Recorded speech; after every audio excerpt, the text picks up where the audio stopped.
తండ్రి కుమార్తె అనుమానాస్పదంగా మృతి చెందడం కలకలం రేపుతోంది.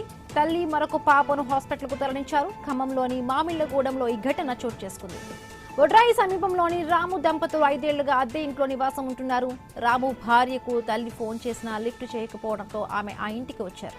ఇంటి నుంచి దుర్వాసన రావడంతో స్థానికులకు ఈ విషయాన్ని తెలిపారు. వారి వచ్చి తలుపులు పగలగొట్టారు. ఇంట్లో రాముతో పాటు ఓ కుమార్తె మృతి చెందిన వారు గుర్తించారు. ప్రాణాలతో ఉన్న తల్లి మరొక పాపను హాస్పిటల్కు తరలించామని స్థానికులు తెలిపారు. ఘటనా స్థలాన్ని పోలీసులు పరిశీలిస్తున్నారు.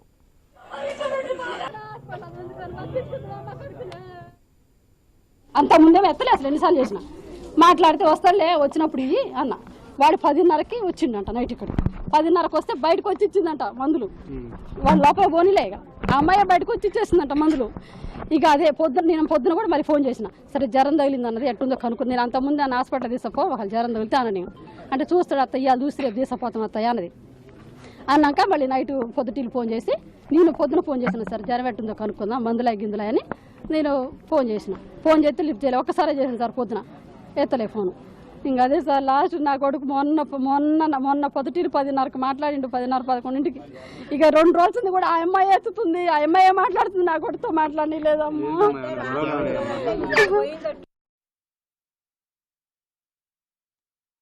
తండ్రి కుమార్తె అనుమానాస్పదంగా మృతి చెందిన ఇప్పుడు కలకలం రేపుతోంది. తల్లి మరొక పాపను హాస్పిటల్ కు తరలించారు. ఖమ్మంలోని ఈ ఘటన చోటు చేసుకుంది. రైటింగ్ సంబంధించి మరిన్ని పూర్తి అప్డేట్స్ మా ఇన్పుట్ ఎడిటర్ నవీన్ సిద్ధంగా ఉన్నారు. నవీన్, మనం చూడొచ్చు ఖమ్మంలో దారుణమైన ఘటన చోటు చేసుకుని చెప్పుకోవచ్చు. ఖమ్మం నగరంలోని మామిళ్లగూడెంలో నివాసం ఉంటున్నటువంటి రమ్య అదేవిధంగా రాము ఇద్దరు దంపతులకి ఇద్దరు కూతురు కూడా ఉన్నారు. పెద్ద కూతురు అదేవిధంగా రాము ఒక హత్య గాయించినట్టు పరిస్థితి కనపడుతుంది. అంటే ఒకే ఇంట్లో ఈ హత్య జరిగింది. అయితే ఇద్దరికి సంబంధించిన అనుమానం చాలా వ్యక్తం అవుతున్న సిచ్యువేషన్ మనం చూడొచ్చు. నగరంలోని మామిళ్లగూడెంలో దాదాపు 5 సంవత్సరాల నుంచి కూడా ఆ ప్రాంతంలో నివాసం అవుతున్నారని చెప్పేసి కూడా చుట్టుపక్కల వాళ్ళు చెప్తున్నారు. అయితే ఇద్దరి మధ్యలో భార్యాభర్తల మధ్యలో ఆ గొడవ వల్ల ఈ హత్యలు జరిగినాయా లేదంటే మరొక ఏమైనా అనుమానాలు ఉన్నాయని చెప్పేసి కూడా చెప్తున్నారు. అయితే ఇద్దరు కూడా చనిపోయి దాదాపుగా 3-4 రోజులు అవుతుందని చెప్పేసి కూడా స్థానికులు చెప్తున్నారు. ఎందుకంటే రాముతో పాటు పెద్ద కూతురుని కూడా దారుణంగా హత్య చేశారు. రక్తపు మడుగులో వాళ్ళ డెడ్ బాడీలు ఉన్న సిచ్యువేషన్ కనుకుంటుంది. అయితే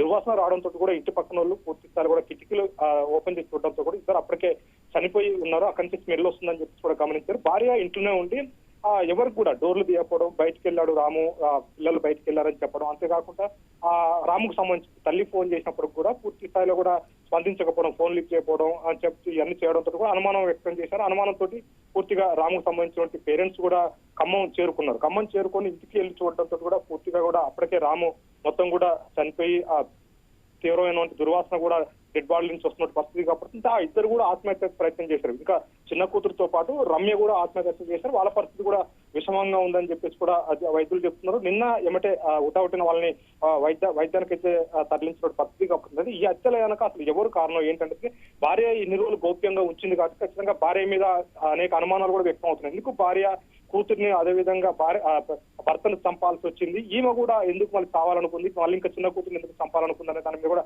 పూర్తి స్థాయిలో కూడా పోలీసులు ఎంక్వైరీ చేస్తున్నారు. ఎందుకంటే వాళ్ళిద్దరి పరిస్థితి కూడా కొద్దిగా సీరియస్ గా ఉంది. వాళ్ళిద్దరిని ప్రస్తుతానికి అయితే హాస్పిటల్ అడ్మిట్ చేశారు కాబట్టి వాళ్ళ ట్రీట్మెంట్ అందిన తర్వాత వాళ్ళు కోలుకున్న తర్వాత పూర్తి స్థాయిలో కూడా కేసు విచారణ చేస్తామని చెప్పేసి కూడా పోలీసులు చెప్తున్నారు. ప్రస్తుతానికి అయితే కేసు నమోదు చేశారు. ఎందుకంటే అనుమానాస్పద మృతుల కింద అయితే కేసు నమోదు చేస్తారు. కానీ ఎక్కువ కూడా భార్య మీదనే అనుమానం వ్యక్తం అవుతున్నట్టు పరిస్థితి కాబడుతుంది. మర్డర్ అంటే దారుణంగా కత్తితో పొడిచి మరీ మర్డర్ చేశారు. ఈ మర్డర్ వెనక ఖచ్చితంగా భార్య హస్తం ఉండే ఉంటుందని చెప్పేసి కూడా అనుమానాలు వ్యక్తం చేసినట్టు పరిస్థితి మనకు కనపడుతుంది. ఎందుకంటే పూర్తి స్థాయిలో కూడా 2 రోజులు ఇంట్లోనే డెడ్ బాడీలను పెట్టుకొని పూర్తిగా ఎవరికి తెలియకుండా చాలా గోప్యంగా ఉంచింది. అది బ్యాడ్ స్మెల్ రావడంతో కూడా చుట్టుపక్కల గమనించినట్టు పరిస్థితి కనపడుతుంది. ఈ నేపథ్యంలో చాలా అనుమానాలు కూడా భార్య మీద వస్తున్నట్టు సిచ్యువేషన్ మనకు కనపడుతుంది. ఎందుకంటే పూర్తి స్థాయి కూడా ఇలాంటి మర్డర్లు మనం చూసుకోవచ్చు. మధ్య కాలంలో ఆ ఇల్లీగల్ ఎఫైర్లతోటి చాలా మర్డర్లు జరిగినట్టు పరిస్థితి కాబట్టి ఇది కూడా అలాంటి టైప్ అని చెప్పేసి కూడా పోలీసులు అయితే అనుమానం వ్యక్తం చేస్తున్నారు. అంటే కేసు అయితే నమోదు చేశారు కానీ పూర్తిగా కూడా ఇప్పటికి రమ్య కోలుకోవాలి, రమ్యతో పాటు చిన్న కూతురు కూడా కోలుకుంటే పూర్తి స్థాయిలో కూడా అసలు ఏం జరిగింది ఏంటన్న దాని మీద కేసు విచారణ చేసేటువంటి పరిస్థితి కనపడుతుంది. ఏ జరిగిన పూర్తి స్థాయిలో కూడా ఈ 2 మాత్రం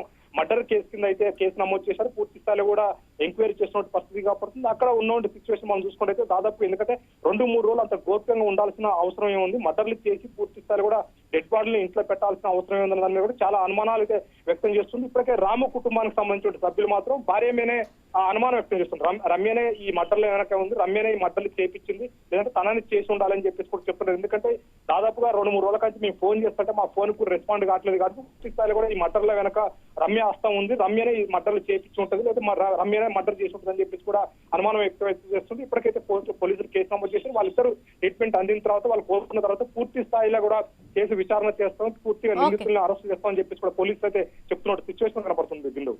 రైట్, థ్యాంక్ యూ నవీన్.